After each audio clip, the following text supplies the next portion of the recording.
Kenapa dipertahankan itu? Makanya gue mau tanya dari tadi adalah kenapa dipertahankan. Dan kalau jawaban lu adalah karena bertanggung jawab,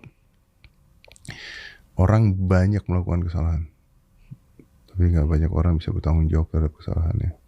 Dan I think and I believe tanggung jawab ini sebenarnya adalah kebahagiaan.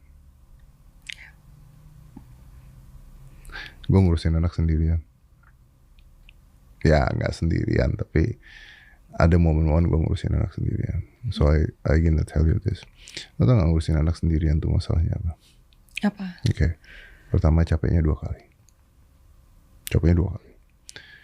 Pusingnya 2 kali.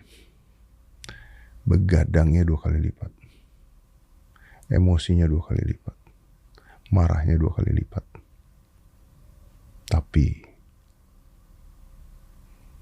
tidur di peluk dia rasanya 2 kali lipat. Sayang dia ke kita 2 kali lipat.